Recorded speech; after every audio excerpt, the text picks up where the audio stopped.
Hello friends, welcome to Dr. Rajesh Verma's YouTube channel. In this video, I'll be talking about the concept of normality. What is normality? We'll define it, we'll give some meaning to it, then we'll be discussing some characteristics of normality, then we'll be discussing the normality from the perspective of social structure, normality from the perspective of psychology. So let us start. In the beginning, we'll be discussing the meaning come definition. Now, if you look at the word normal, it is derived from the Latin word norma, which means rules.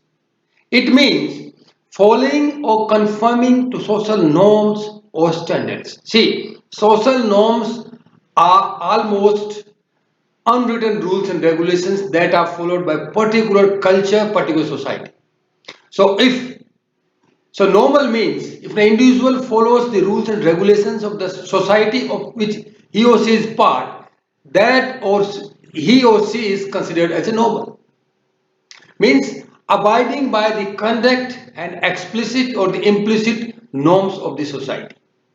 The explicit norms which are very much clear to everyone, which are almost followed by everyone, but implicit norms, that explicit means that they are written, where the implicit means which are unwritten but they are followed by each member of the society in letter as well as spirit. So when an individual follows the explicit or the implicit norms of the society, then society or the people of that particular society considers the individual as a normal individual.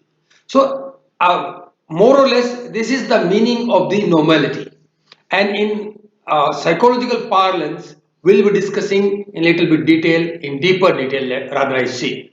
So normality we are discussing in context of psychopathology or abnormal psychology. So this is an important point here. Why we are discussing normality? See, there is a normality or normal distribution curve in statistics. So this is different from that. This is entirely different. Normality means here normal behavior. Getting my point? It is not that normal probability curve or statistical issue something. It is something about the your behavior, normal behavior and abnormal behavior. So we'll be discussing this normality in context of that abnormality. Getting my point? So this is the meaning come definition of normality. Now let us introduce. I'll introduce you the normality. You know the concept of normality is a subjective phenomenon because it varies from society to society, from culture to culture, from one population to other population, and within a culture too, from one locality to other locality. That is so. This high it is highly subjective phenomenon, and the individual who behaves, functions, and live or her life adequately, more or less satisfied about whom? About self, and do not face any difficulty in doing her or his daily activities necessary for living or for survival are considered as normal. So this is a very precise and all-encompassing definition. What does it mean? Means suppose if you are living adequately, you are more or less satisfied with your life, you don't have any problem in doing your day-to-day activities. So day-to-day activity means suppose you're brushing your teeth, eating your food, then saving, etc., then wearing your clothes and everything. These are day-to-day activities.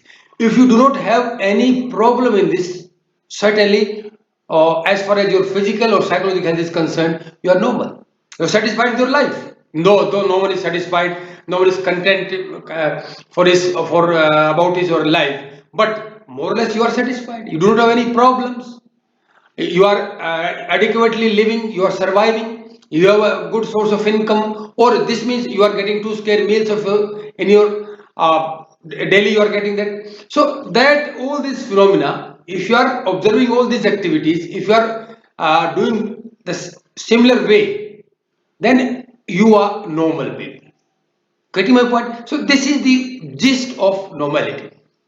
You know, the normal people are known to have balanced emotional behavior. What is the balanced emotional behavior? They know what is the appropriate situation, where to express which emotion. Means they know they judge the situation, and according to the situation, they express their emotions. So that is known as the balanced emotional behavior. Balance means, suppose you face, you are happy today, you score almost 95% marks, psychology paper in psychopathology. In that case, it doesn't mean you start jumping here and there, get a band at your home, and this. So it is a point of celebration, but it is not that point of celebration you start doing so abnormal activities. Means you express your happiness, that's a good thing, but if you express your happiness at larger level, at more level, that is the that comes under the emotional imbalancement. So you are that the individual who are emotionally balanced, and they know, they are aware of their identity, their self, their role in the society, and they, again, if they are aware that what is expected from them, means what society expects from them, what family members, what your teachers, what your colleagues, what your friends, what they expect from you, if you are aware of that, certainly you are normal. Means there is no problem with you.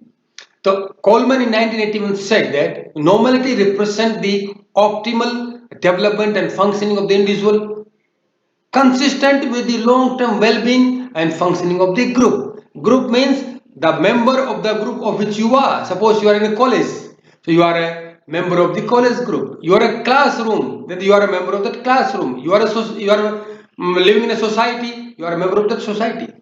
So this is means when the group functioning, when you are behaving in consonance with the functioning of the group, and your well-being is long term, so in that case you are normal, your development is optimal, and your functioning is optimal, but your development and functioning has to be consistent with your functioning of your group of which you are member. In that case you are normal. This definition of normality was given by the James Coleman.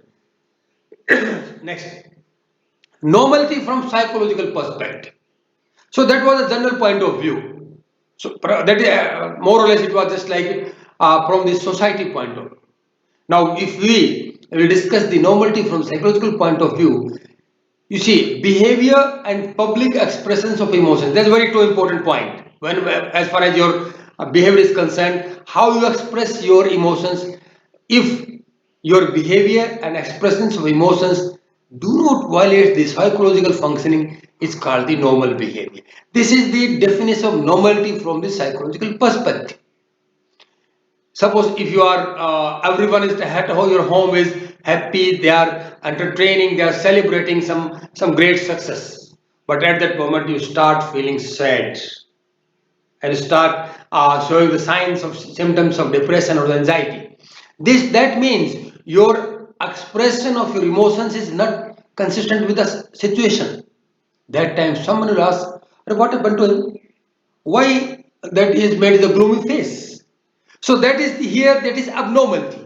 So your public expression is as per the situation, then that is public expression of emotions. And that case we call it as a normality because it doesn't violate the your psychological functioning. Or what is psychological functioning? Suppose you are very happy at your end, today I scored 95% marks, I am going to celebrate. So that is your psychological functioning right now. That is the right now situation. But if you start showing your gloomy face, why are I, where I lose my 5% marks? In that case, you will be considered as abnormal because you are violating your psychological functioning. So this is a very important point here. The psychological, what are the psychological indicators of normality? How you will come to know that a particular individual is normal? What are the indicators? So let us start with one.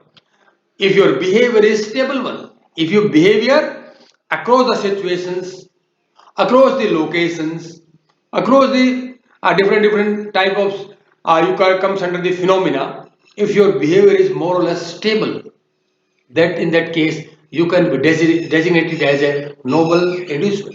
Then situation specific emotional expressions. If you are expressing your emotions as per the requirement of the situation, certainly you are noble. And your responses are appropriate. Suppose in particular to some stimuli or some situation or some emotion, a phenomena, if your responses are supposed that is appropriate, demand required, in that case you are considered as a normal. You can other also. If you have a good coping skills, suppose you face some situation, some problem, and you could cope from that or some distressing situation, if your coping is well and it's timely, so then you are known as the normal people. Then cognitive functional fitness. If you are cognitive, you're fit as per the psychological well-being and your cognitive domain is functionally fit. In that case, you are making good decisions, your thinking is rational, your problem solving is good, you can focus your attention for a longer period on something you desire to that. So that is this comes under your perception is also appropriate. That is the cognitive functional fitness. In that case, you are considered as a normal. Then comes the unhindered daily activities. Daily activities means the activities which are very, very important for your living. If for your survival, if that activities are unhindered, there is no problem in that, then in that case you are considered as a normal. Then self-adjustment. If you can adjust better with yourself, with your society, with your surroundings, this that means you are normal. These are the certain indicators. Then comes the stable personality pattern. Across situations, if you express or manifest your personality the in stable way, in that case we can term that individual as a normal individual. Then if you have an average intelligence, because if your intelligence is below average or feeble or less than the average or it is higher than the average, in that case there is some exceptional cases, but they are not considered as a normal.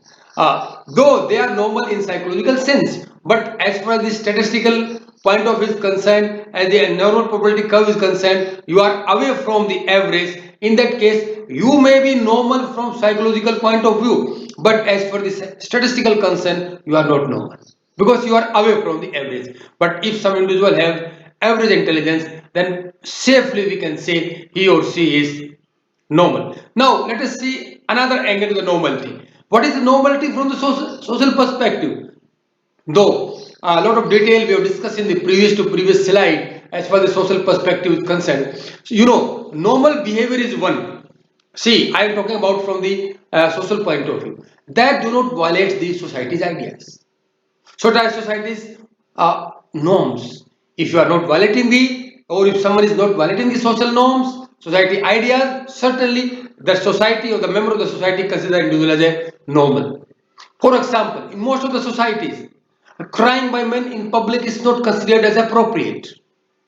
Do you know this? If individual, gents or the men, they start crying in the public, that is not considered as a appropriate. But it doesn't mean that individual is abnormal. There may be some abnormal situation with that individual, but that the individual is not abnormal. They you have to when you to assess the normality or abnormality as far as the crying by men in the open or the public is concerned, you have to assess the normality in context of the various psychological factors as well as the social factors. Getting my point? So it doesn't mean if you come across a man in a public is crying, you say, "Sir told us that that individual is abnormal now." No, it is not the one point. So assessing normality is not as simple as it seems. You have to assess the normality in context of taking various views in consideration before designating an individual as a normal or the abnormal. Though all people are seems to be normal, but the main point is how to assess the abnormality. But right now you could get what is the normality, and let us discuss from the social perspective. You know, the concept of normality is the function of social acceptance. If you are socially accepted by your members, your group members, you are normal. Otherwise, there may be chances that you are not being considered as normal by your group or your society. What are the indicators? So, the slide has these are the social indicators of normality. Forwarded a little bit earlier. So, don't worry about that. Let us see.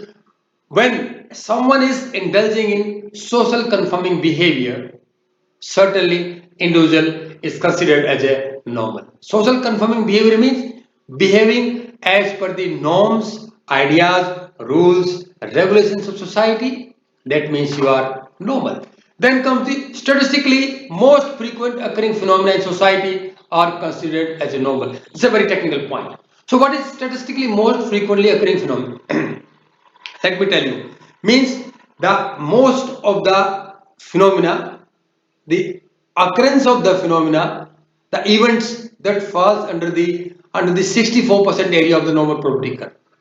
You will tell, sir, you are talking too much technically. Now let me tell you, if someone celebrates, suppose your date of your marriage is fixed. Now, what are you going to do? Tell me. You are very, very happy. You go for the shopping. You prepare the list of whom to be invited. You go for the caterers and everything. You go to arrangement. This is one situation.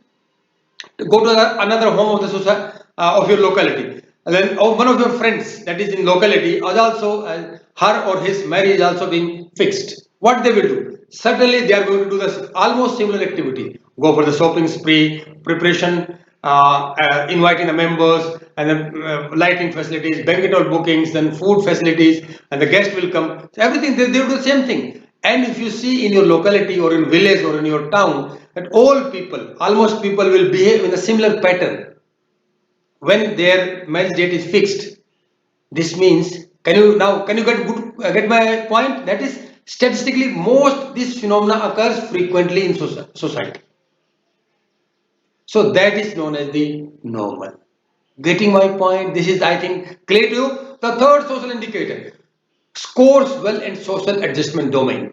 That is the simple phenomena. If we want to see that individual is a socially conforming behavior or is a member, a responsible member of society, we offer or administer a social adjustment test to an individual. If the individual scores well on the social adjustment test, that means you are adjusted with your society, you are well aware of the norms and regulations and you are following to that. So that is the point here scores well on the social adjustment domain. Then the fourth indicator, social adaptability, means you are adjusted to the society, you are adapted to the society rules, regulations and your neighborhood, your environment, so social environment. This means you are considered as a normal. So my dear friends, these are the four very, very important indicators, that is social indicators of normality. Let's one more. Normality is average behavior that is in your society. If you behave in society is that is your behavior in society is average one, no exceptional one, then you are considered as a normal individual. Now, some important yardsticks of assessing the normality. You know, the large number of psychologists, uh, quite few, except few, almost all, not all you can say, large number, they agree upon the following four yardstick for assessing the normality. What are that? They are the 4Ds. Means the individual who do not exhibit these 4Ds is expected to be normal. So what are the 4Ds? First one is the deviance. What is deviance? Deviance from the normal or accepted behavior. Means if your behavior is different one, if your behavior is extreme or unusual one, then it is considered as a deviance from the normal or the accepted behavior. So that is the one of the yardsticks. So if there is a deviance is found in the behavior, certainly the individual has some issues with the normality. Then comes the distress. What is the distress? Unpleasant and upsetting. If an individual remains in an unpleasant situation or remain upset, certainly that behavior of the individual is beyond the normal behavior. So that comes under the distress domain. If you find an individual distressed, that means there is some issues with the normality. Then come third, the dysfunction. Dysfunction means interfering with the person's ability to conduct daily activities. I told you daily activity means you are able to brush your teeth daily, you are able to consume your food daily, you are able to clothe yourself daily, and you go for your makeup. Some you people use lipstick and all.